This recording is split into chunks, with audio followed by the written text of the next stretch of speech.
Hey, shalom, Israel. Shalom, shalom, shalom, shabbat shalom. Yeah, I'm back. Did you miss me? Did you miss me? That fast? That fast, right?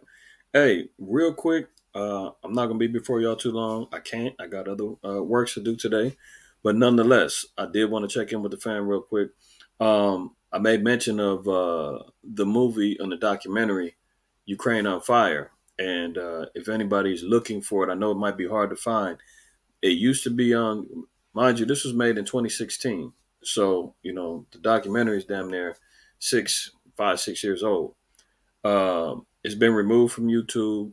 You might find it on Amazon. I seen a link on Amazon, but they want you to rent it. I think it's like $5 to rent if you choose to go the Amazon route. And I've even seen on Amazon Prime, I think it said that depending on your location, they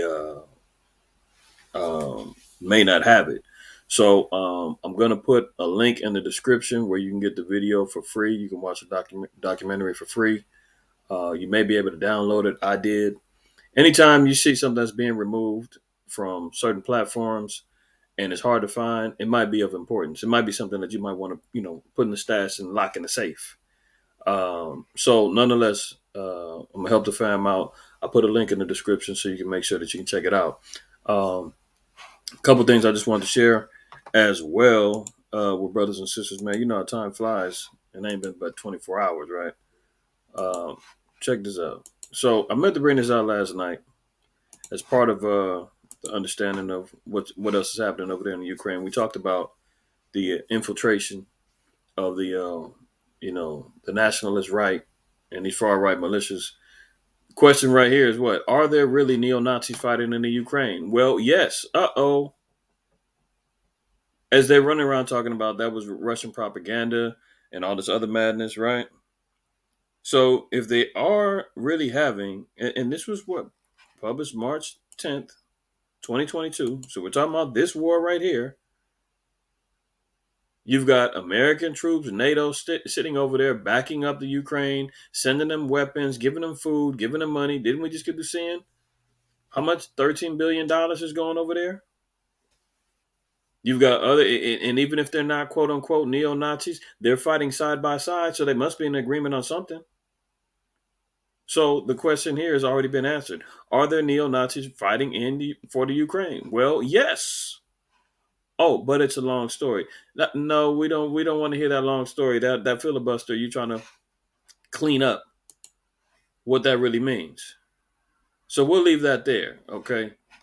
Anytime there's a long explanation, they're gonna try to get you looped up in a pool of madness. Okay, but the question clearly was answered. Yes, there's neo Nazis over there fighting for Ukraine, and if anybody's standing side by side with them, then that means they're either in agreement or don't have no problem with their ideologies and what's going on. So, black folks, Hispanics, Native Americans, stop praying for Ukraine and stop going over there volunteering your services after you've been discharged from the Marines and the Air Force and the Navy or whatnot. Feel like it's your patriotic duty to go liberate these people and go have this humanitarian effort to go save some neo Nazis. Get out of here. Get out of here with the foolishness. Okay, wake up. Let's look at this one. We talked about it last night. Over 2 million refugees, quote unquote, immigrants are migrating out of the Ukraine. We looked at Second Extra 15 about a man desiring to go into a city and not being able. With the food shortages, the power, the increase in power rates, and so forth and so on, just overnight. Look, here's another article. Poland's two largest cities warn they can no longer absorb Ukrainian refugees. Oh, so that's being shut down now. Didn't we just say that last night?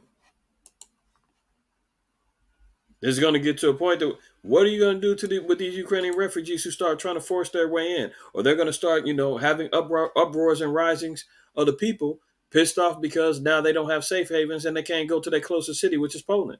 Now they got to try to figure out another way to get up out of there.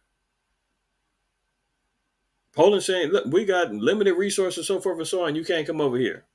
All right, so we see what that's going on. In accordance with prophecy in Ezekiel 38, we talked about that. Remember, it says Syria, Ethiopia, and are going to be in alignment with Gog and Magog. Look, Russian footholds in the mid East. We've seen 16,000 troops, Assyrian troops, are coming over there to help fight. Now we're seeing Russia also has a foothold in the Middle East, aka Syria, Iran, so forth and so on, right? And look who's with them. Oh, consider them Ethiopia. And they're raising a threat to NATO. Prophecy is coming and being fulfilled. All right. Look at here. Lest anyone believe that things are simmering down and there's nothing going on. More U.S. troops are being deployed overseas in the wake of the Ukraine invasion. More to go for to go help the poor Nazi Ukrainians fight for their humanity and their freedom and their nationalist views.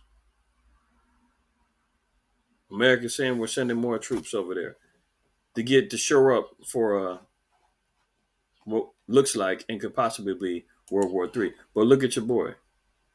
Look at your boy. Can we trust anything that comes out this demon's mouth? Probably not.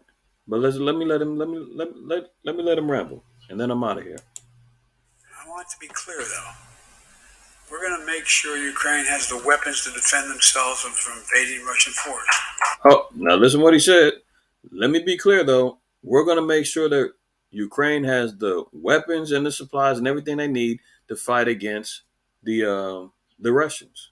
Now that is war by proxy. They're funding and fueling a war while keeping their hands clean, so to speak. Okay, let's move on.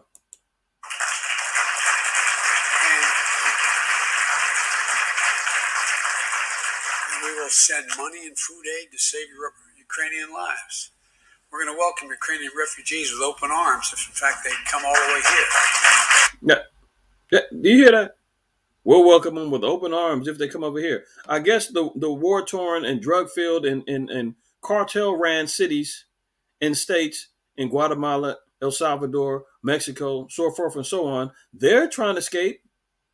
Are they being welcomed with open arms? No, they're getting thrown in cages down there at the border. They're being given aluminum blankets, bad food rations. What about the Haitians? They're escaping a whole corrupt country over there, earthquakes, famines, corrupt politicians in the whole nine. They're coming over here trying to escape a humanitarian crisis. What happened to them? They getting chased around on horseback, getting whipped, getting sent back.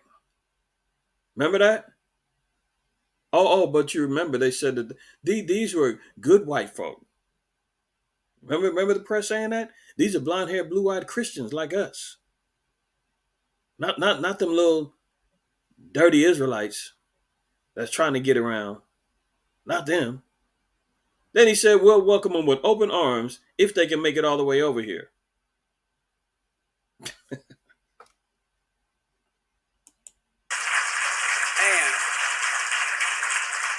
as we provide this support to Ukraine, we're going to continue to stand together with our allies in Europe and send unmistakable message that we will defend every inch of NATO territory, every single inch, with a united, galvanized NATO.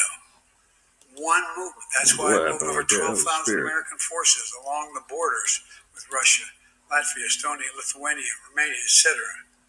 Because they move once. Granted, if we respond, it is World War III, but we have a sacred obligation on NATO territory, a sacred obligation, Article 5. See, and we will not, Satan, man. although we will not Straight fight up. the Third World War. I can't even control this video Ukraine. no more. Putin's war against Ukraine was never be a victory. Let me refresh the page. See? That fast, man. Satan came in and disrupted the whole spirit. I want to be clear. Let me get this back up.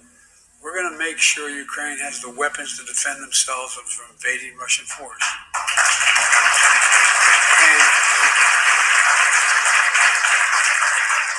And we will send money and food aid to save Ukrainian lives. Oh, did they say? Are they sending money and food and all that down in south of the border? Hell no. Are they sending it over there to Haiti? No.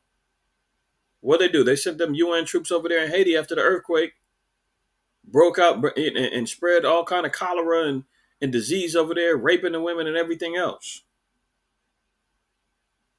See, America don't love you Negroes and Hispanics, man. Wake up and recognize that. We're going to welcome Ukrainian refugees with open arms if, in fact, they come all the way here. Again, are they doing that for the war-torn streets of El Salvador? Brothers and sisters trying to get over here? Guatemala? Huh? Mexico? No. Colombia, so forth, wherever they come? No. Ain't no welcome arms, open arms. And as we provide this support to Ukraine, we're going to continue to stand together with our allies in Europe and send unmistakable message that we will defend every inch of NATO territory, every single inch, with a united, galvanized NATO. One movement. That's why I've moved over 12,000 American forces along the borders with Russia, Latvia, Estonia, Lithuania, Romania, etc. Because they move once. Granted, if we respond, it is World War III, but we have a sacred... Oh, you hear that? If they move once, granted, it's World War III. He's not denying it. But he said we got a sacred oath. Sacred oath. Sacred obligation on NATO territory. A sacred obligation, Article 5. And we will not, although we will not fight the Third World War in Ukraine. He didn't say that there won't be a Third World War. He said we're just not going to fight it in the Ukraine. Devil's in the details. Pay attention. He said we're not. The Third World War, when it kicks out, is not going to be in the Ukraine. What's that mean? It's going to be in outside countries. It's going to be America, so forth and so on.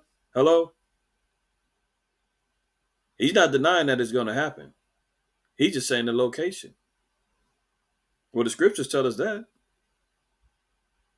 In Joel 3 in the Valley of Jehoshaphat, right?